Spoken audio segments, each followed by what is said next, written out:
Indian premier league IPL 2026 Chennai super কিংসের জন্য debut ম্যাচে সঞ্জু স্যামসন পুরোপুরি ব্যর্থ হলেন। তার পুরনো দল রাজস্থান রয়্যালসের বিরুদ্ধে ইনিংস শুরু করে সঞ্জু মাত্র 6 রান করে আউট হন। তার প্রাক্তন বন্ধু নন্দ্রে বার্গার তাকে বোল্ড করেন।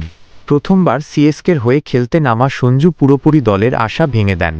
গুয়াহাটির বার্সাপাড়া ক্রিকেট স্টেডিয়ামে চলা ম্যাচে রাজস্থান রয়্যালসের ক্যাপ্টেন রিয়ান পরাগ টস জেতেন।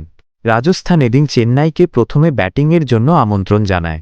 রাজস্থানের হয়ে জোফরা আর্চার ইনিংসের প্রথম ওভার বোলিং করেন। সঞ্জু ও গায়কোয়াড় দুজনই প্রথম ওভারের সময় থেকেই যথেষ্ট অস্বস্তিতে ছিলেন। সেই সুযোগ কাজে লাগিয়ে নন্দ্রে বার্গার ইনিংসের দ্বিতীয় ওভারে সঞ্জুকে বোল্ড করেন। রাজস্থানের বিরুদ্ধে ম্যাচে সিএসকের ব্যাটিং শুরুটা অত্যন্ত হতাশাজনক হয়।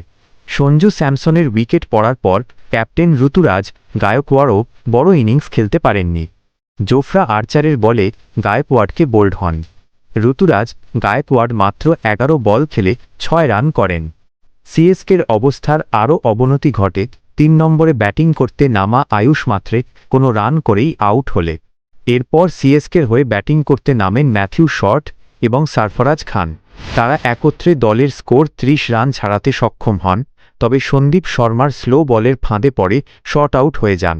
ম্যাথিউ শর্ট মাত্র 7 বল খেলে 2 রান করতে পারেন। যশস্বী জয়সওয়াল সহজ ক্যাচ ধরেন। সিএসকের প্রথম পাওয়ার প্লেতে 4 উইকেটই পড়ে যায়। গত বছর পর্যন্ত রিয়ান পরাগ এবং স্যামসন একই দলের হয়ে খেলতেন, তবে আইপিএলের এইটাই বিশেষ ব্যাপার, জার্সি বদলেছে, মনোভাবও বদলেছে। সিএসকের হয়ে ডেবিউ করতে নেমে স্যামসন পুরোপুরি ব্যর্থ হলেন। তিনি আউট হওয়ার সময় ক্যামেরার দৃষ্টি রিয়ান পরাগের দিকে চলে যায়। রিয়ানকে অত্যন্ত উচ্ছ্বাসের সঙ্গে উদযাপন করতে দেখা যায়।